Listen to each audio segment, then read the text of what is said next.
Good evening, everybody. Good evening, everybody. Welcome to this second week of Success Beyond Scales. My name is Dr. Arun Dhir. Some of you may know me already. Some of you may have recently met me, and some of you may not know me. So the purpose of these webinars, I should say, which we run on the first Tuesday of every month, is to provide empowering information in a way that there is a structure that we follow. So for those of you who may or may not have attended last time, we will go through a few slides very quickly, just as a recap. And before we do that, I want to also welcome and thank Monique, my co-host.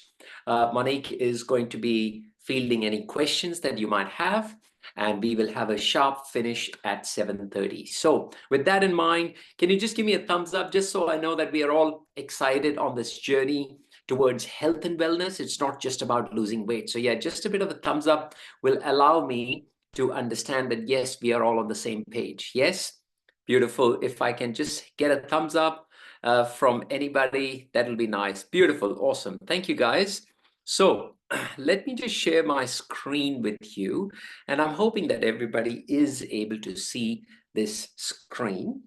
So what we were discussing last time was that the whole premise of this program is that we want to develop some empowering strategies around how we can achieve lasting weight loss success, not just for a short term, but for a lasting sort of, strategy. I'm just trying to get my mouse to work over here. Yep. So, of course, I've introduced myself. I won't go through this over again, but I think what I do want to point out is that the journey of last 2.5 to 3 decades of dealing, managing, treating all shades of weight issues and how they interlink and they present in clinical practice has put me in a privileged position to look at them from different perspectives, which is what I'll talk about today. Of course, I've written books and all of that, and it's not about me trying to tell you that what all I've written, but all of this has allowed me to gain some insights, which I want to share with you in a mode of service with humility, such that you can take some of this information that resonates with you and, as I say always, take the best, leave the rest, and apply it in your life. I also want to thank Monique, who's many of you may have already met, who's our healthy habits coach. Now, if this is something that describes you, I know I'm deliberately repeating a few slides because I can see some new people here. And I want to do that because I want you to understand that this is a very commonly observed behavior. If this describes you, well, then this program is for you. You may be fretting and worrying about every ounce of food that you consume.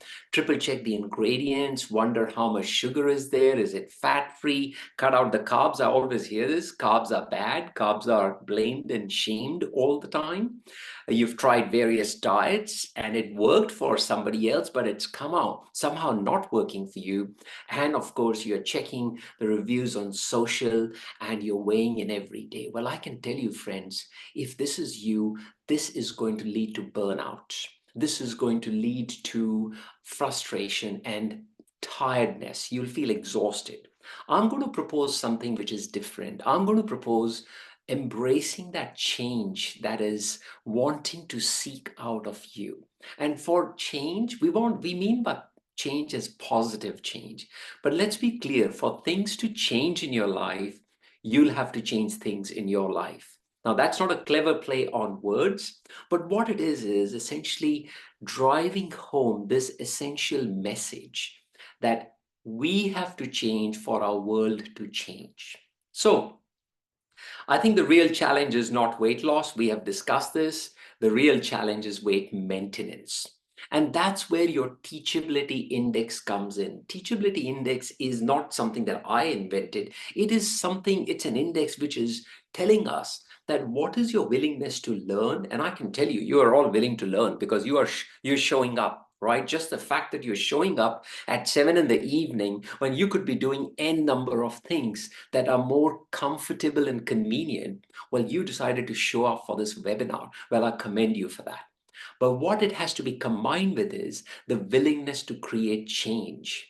Now, if you have a willingness to learn of 10, but the willingness of change as 0, well, 10 times 0 is, the answer. So I'm not going to tell you that.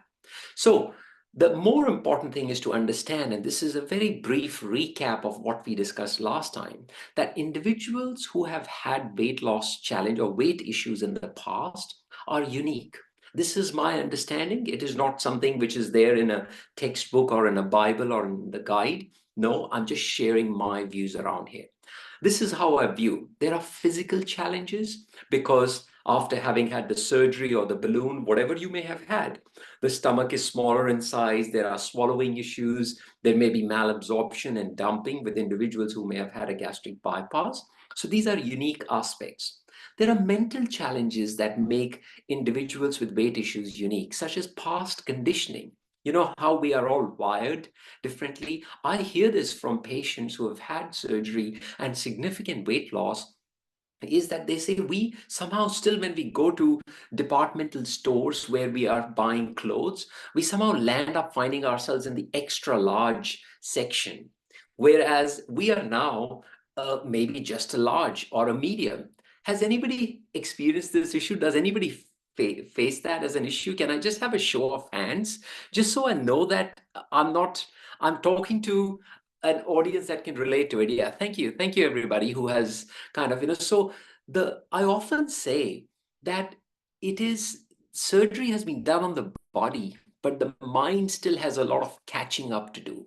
And catching up from the mind perspective is your self-image. Like, I know, and I'm sure people will relate to this, patients tell me that when they look at themselves in the mirror, sometimes by accident, they have gone into a store or somewhere and they can't even relate to the person that they see in the mirror. So there is like self-image dissociation. There is also self-judgment.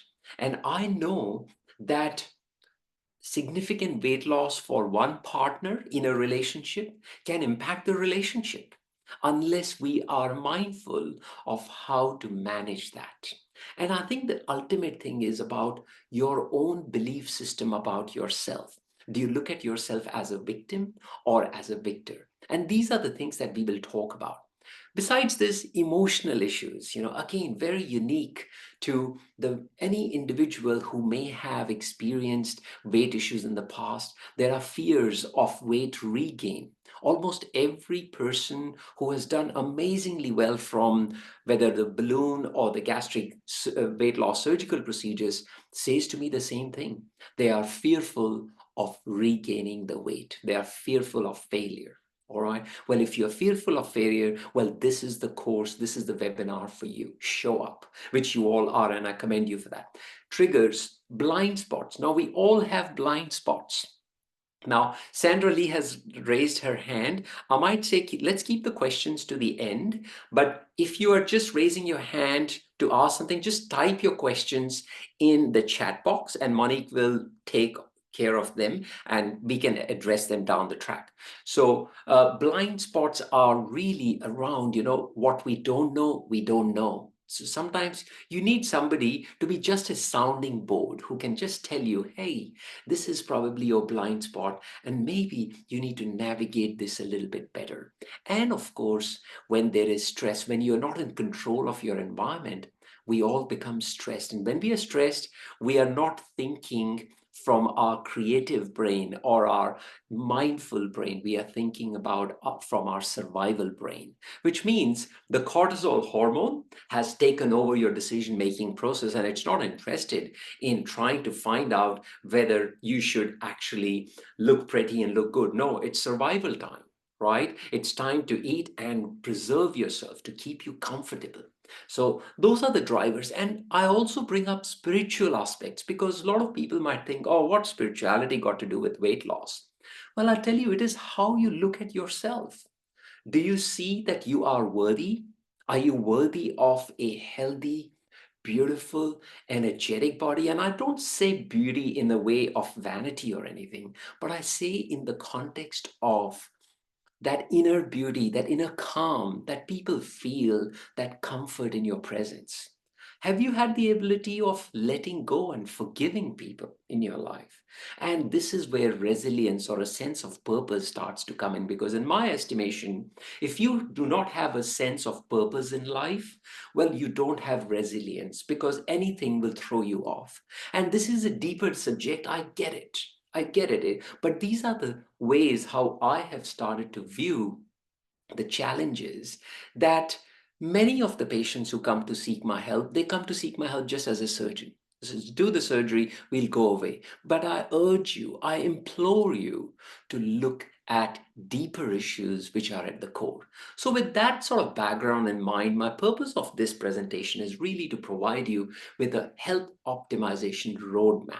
And I'll skip a few slides because my view is that we get to the core, we get to the real issue. And as I shared with you last time, that we are going to be going through the 7-step healthy habits blueprint. We discussed last time was an introduction and overview. Today, we are going to talk about learning and education. Why do you need to learn new concepts? Well, let's talk about this first. You may have heard that leaders are readers. To earn more, you have to learn more. And there is so much evidence now about it, because it is said that when we finish our university education, when we finish, whoever has done a university education or any sort of professional education, most of the adults have stopped picking up a book to learn a new concept or an idea. We might pick it up from YouTube, TikTok, Instagram, whatever, but I'm talking about focused learning. Learning is nutrition for your mind. Just like everybody who's on a weight loss journey is focused on proteins and cutting out carbs and fats. Well, what are you doing to nourish your mind? We look at doing crossword puzzles when individuals are, they've got luxury of time, they're retired and they are in their old age. Well, I can tell you, look at this study which was done in a very reputed neuropsychology journal, and it's an association of crossword puzzle participation with memory decline in persons who develop dementia. This was their conclusion. Their conclusion showed that late life crossword puzzle participation, independent of education, was associated with delayed onset of memory decline in people who develop dementia. That means it pushed the onset of dementia further away. That means doing something which is challenging for your brain is actually good for you. It's good for your brain health. Learning new concepts, new ideas is good for you. Even if you're doing a crossword puzzle and getting better at it, it's really good for you. I also want to tell you that if you keep doing the same thing, you'll keep getting the same results. Now, I know many of you intuitively know this, but that is really the definition of insanity as told by one of the greatest brains that ever lived, as you can see here. So we'll skip the teachability index bit again because we just discussed it. Let's come back to the teachability index, and I'm going to share with you a few empowering ideas, actually, not just three. So as I said to you, education and learning is critical to learn new ideas. If you believe that blaming and shaming carbs and just focusing on protein is the only way to become healthy and to become energetic and muscular and beautiful, well, I can tell you, you are hurting yourself. All right, because that's a very old dated belief system. And we will discuss that at our next webinar, which is in a month's time. But today is just setting the foundations. So number one is you have to understand that you have to get your information from a credible source who is not trying to sell you something. That's number one. That is where the important thing is the quality of life is reflected by the quality of choices you are making. Now, these choices are generally driven by our level of information that we have. Because let's be honest, as I just said to you, we all have our blind spots. Blind spots are biases. You might have a bias that, one has to be, a vegetarian, for example. Okay, that may be a bias. Bias because my mom and dad were vegetarian, I'm going to be a vegetarian. All right. Well, somebody else might have a belief that you have to eat meat to keep up with your iron levels. Now, I know I'm giving you medical examples, but you could take this analogy and apply it in any aspect of your life. So these are the three things that education or learning new ideas helps us overcome. It is really important to know, as Mark Twain said, the man who does not read has no advantage over the man who cannot read. Now, that was a very powerful statement when I got into my own journey of, reading and learning new concepts. Because one would say, you know what, okay, as a surgeon, you do bariatric surgery, and then what? Well, there are so many ways I found out how I could be of better service, which, you know what, more than anything else, it gave me a sense of purpose and fulfillment. Really, it did. And I can't express it in any other way except for just sharing with you that how beautiful it feels. So, here are the 6 things that I urge you to look at, because it's important that lifelong learning is critical for personal growth. If you don't grow personally, you will just slowly digress and deviate back to your old habits. So, number one, embracing a growth mindset. Setting goals, very important. Number three, diversify your learning resources. And I'll share some ideas with you in a moment.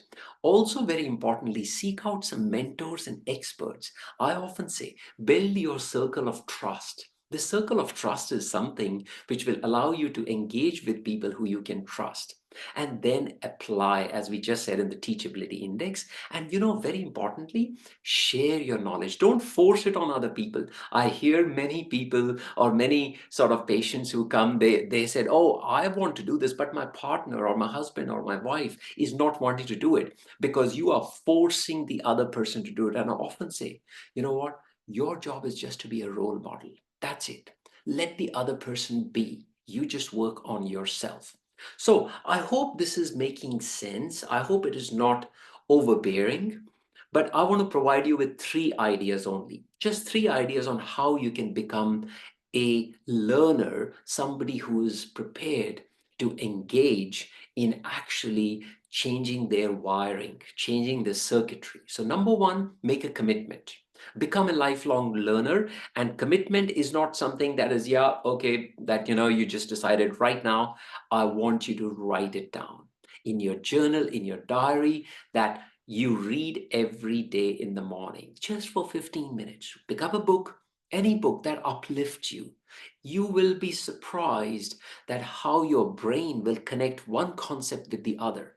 This is the power of your subconscious mind. Now, I won't go into the detail of that because that is going to take us most of the night if I started explaining that concept. But suffice it to say that when you start reading, you actually start tapping into your higher self. All right. So that's number one, make a commitment, but that commitment has to be written. Number two, net. Net means no extra time, which means that when you're driving in the car, now I just want a honest show of hands. How many people listen to the news when they're driving in the car? Just a show of hands, please. Let's be honest here. We are all mature people, and whatever stays here, stays here. Can I just have an honest show of hands? How many people love listening to all the disasters and everything that is happening? I haven't got any hands as yet. Monique, is that true? I think we have got a group that don't listen to the news, which is really I good, am in my opinion. impressed. I Yeah. commend you guys for that, because you know what? It is really critical not to feed yourself with all the stresses and disasters and everything that's happening. Use that time to listen to either a podcast, listen to an audiobook, which is something which is aligned with what you want to achieve. So it starts to sow the seeds of new ideas.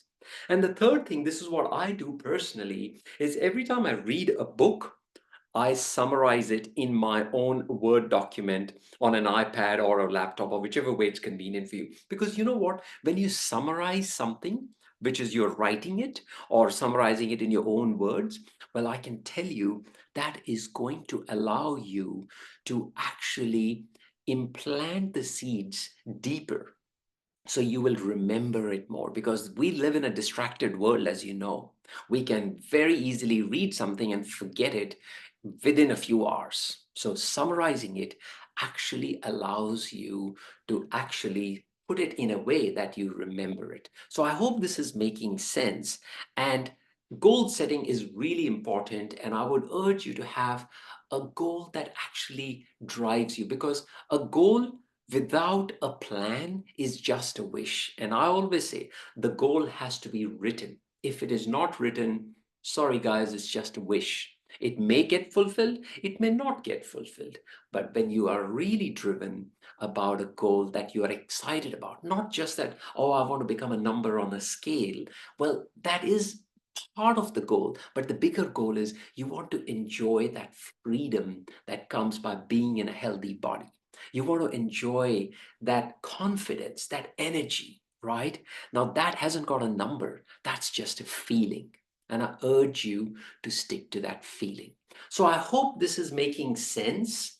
I know I am kind of, there is a lot of information that is packed in here, but I've tried to simplify it. And trust me, I have put effort to make it as practical as possible. Now, the next class or the next webinar is going to be on nutrition and gut health. Please make sure you attend that, because I really want to address questions, and this is the sequence that we are following.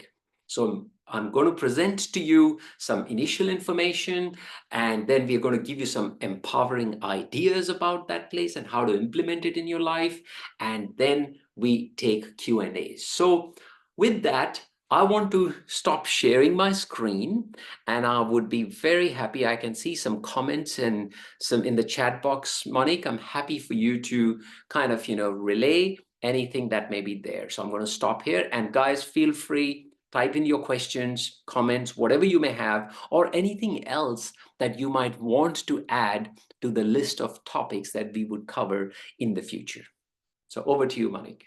Yeah, so at this stage, I have just put in the chat if you wanted to ask a question, just to type that in. But I was also going to ask if there was anybody who, something resonated with them in today's webinar that they think, you know what, I can make a change. And it might be just reading something which is interesting. It might be doing word puzzles. It might be, just doing something a little bit different. Or perhaps there's a goal that you've had that you have been putting off. I know a lot of people that I talk to, there is a stage in their life where they have started saying, I really want to do this, but I will do it when I have started losing the weight. And so for some people, it's about those goals. Have you actually picked them up and started working with them? So I think, if there's anything that anybody wants to share, now's a great time just to pop that in the chat box. Otherwise, if you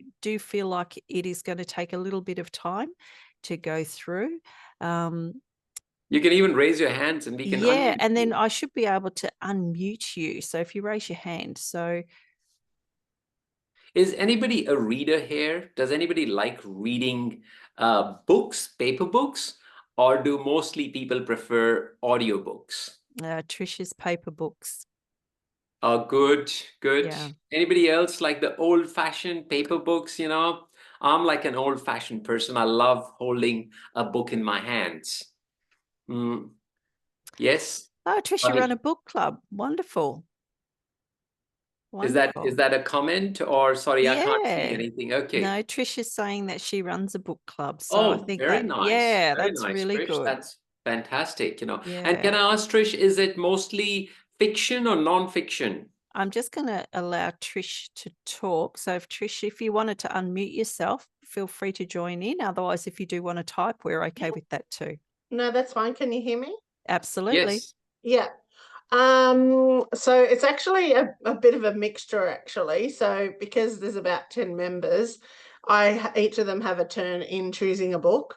So it can be a bit of fiction, but then it can be historical fiction. It can be romance. It can be actual nutrition. So it's actually a bit of everything. It just depends what each person in my book club wants to read. So each person gets a turn in picking a book. So that way everyone gets a turn in what each other reads. And then we get to like, okay, there's going to be some books that might not gel with you as much, but that's okay. Like it's just also about like learning what others like as well, and what you can learn from them and so forth. So yeah, it's quite a mix. Actually. Well done. Trish, how long have you been running it for? Probably nearly 2 years now. Wow. And is it Fantastic. online or face That to was my face? question. Yeah. No, a group of us do get together once a month, and and then we discuss the book, what we read, if we liked it, if we didn't like it. And then what I do is bring the next month's books with me. So when they return the current ones, I'll then exchange it for the new one and go from there. So Right. And how long do they have to read the enjoy it. book? Oh, they've got a month, so it just depends. Right. I usually do it either the first Saturday or Sunday of the month. Got We'll it. get Got together, it. but so some weeks we'll have 5 and some will have 4, obviously pending how the month falls. But Yes. they've got a month to read the book, so some can be quite thick, and then Sure. others are like really Of not. course. So it just depends on what gets picked. But Yeah. and you can do it for free through the library. You just register as a book club, and it doesn't cost you anything Very nice. to run it. So no, That's I really great. enjoy Thanks, Trish. it. It's okay. That's great. Well done. And Anybody else might want to contribute how they are learning, how they engage anything? Any podcast people? Anybody who listens to podcasts? No, we don't have podcast people. All right. I definitely am one. I love Yeah. listening to podcasts in the car. No, that's nice. All right. Well, we've got a hand up. Hang on. Monique, over to you. Is there a hand up? I think it went up. Can you recommend any good podcasts? Well, the ones that I listen to are probably a little bit woo-woo for mainstream audience, so I will keep my list to myself for the moment. But I can share something. Now, who is interested in learning more about longevity? Is there anybody who would like to learn about longevity? Anybody? Any show of hands? Okay. Yeah. Trish raised there's her a hand. few. Yes, thank you. Yeah. So, what I would suggest, there is a podcast, and just search. He is an Australian researcher, actually, Dr. Mark Hyman. Mark, M-A-R-K, and Monique, you can type it in the chat Yep. box. Just search. He is called The Doctor's Pharmacy. Yes, that's the name. The Doctor's Pharmacy. Really good function. He calls himself a functional medicine doctor, but he is actually a medical doctor, and he brings some very good advice. Mark Hyman is his name. So I'd highly recommend just listening to him, seeing what are the concepts that he's talking about. I really loved his recent podcast that he did on how the whole epidemic of dead foods, which is processed foods and all that, is creating a challenge. So I think that's good that we have sort of had a chance to discuss about these concepts of how do we make use of our time to learn and to educate and empower ourselves. That's what ultimately this is doing. So I'm going to say thank you to everybody, because we are almost hitting 7:30. I know time is precious this time of the day, but I thank everybody for joining in. We will put a recording of this on my YouTube channel. So if anybody missed the first one, just go to my YouTube channel, search my name, and you will see over there that there is a playlist created specifically called Success Beyond Scale. So you can watch the first webinar. We will put this one as well. Beautiful. Monique, I have to leave, but Sandra is talking, so I might quit because I've got to go into another meeting. You go. I shall guys, field. thank you so much, and I'll see you next time. Cheers.